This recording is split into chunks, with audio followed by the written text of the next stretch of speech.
Добрый день! Сегодня приготовим сироп для лечения кашля, бронхита и прочих простудных заболеваний. Также этот сироп очень хорошо укрепляет иммунную систему. Для приготовления этого сиропа нам понадобится черная редька и мед. Вот обычная черная редька, купленная на рынке, и мед.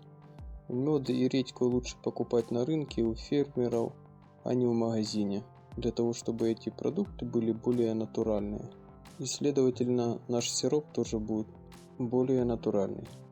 Для приготовления этого сиропа нам понадобится одна большая черная редька и где-то столовая ложка меда. Приступим к приготовлению нашего сиропа. Отрезаем нижнюю часть редьки, вот этот вот корешок, и делаем такую вроде как шляпку.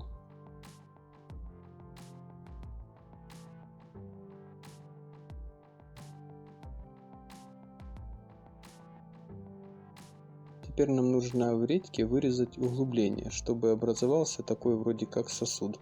Для этого лучше использовать какой-то маленький острый ножик и чайную ложку.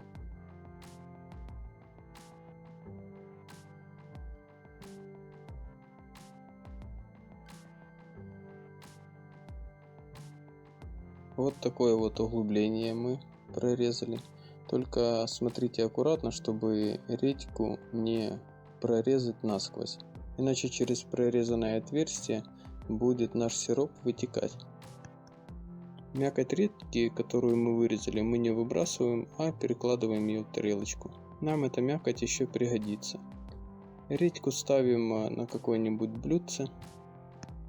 И теперь вот эту вот емкость из черной редьки заполняем где-то наполовину, можно чуть больше, чем половина, медом.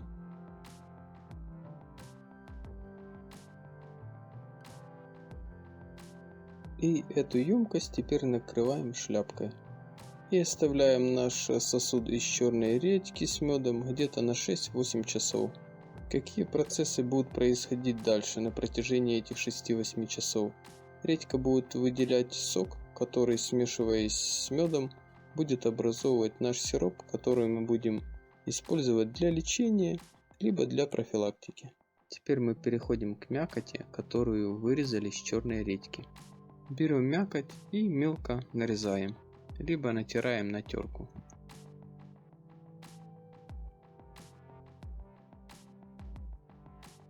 Нам нужно мякоть заполнить медом.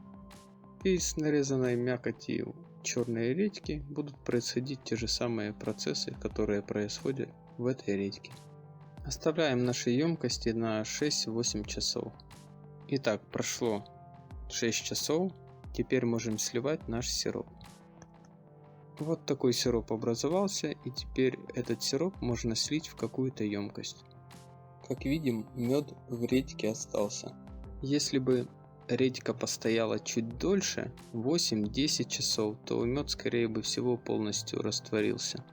В эту емкость можно опять добавить меда, накрыть крышечкой и опять оставить стоять на 6-8 часов. Потом опять сливаем наш сироп.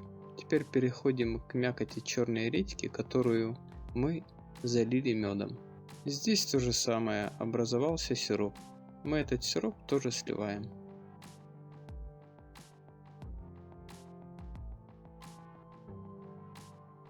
Эта мякоть с редьки может еще постоять, так как эта мякоть будет еще выделять сок. По мере образования сиропа мы его будем сливать в емкость. Вот сколько сиропа у нас образовалось с одной редьки через 6 часов. Если в нашем сиропе остались кусочки черной редьки, мы через сито процеживаем сироп. Наш сироп готов к употреблению. Будьте здоровы, подписывайтесь на наш канал, пальчик вверх.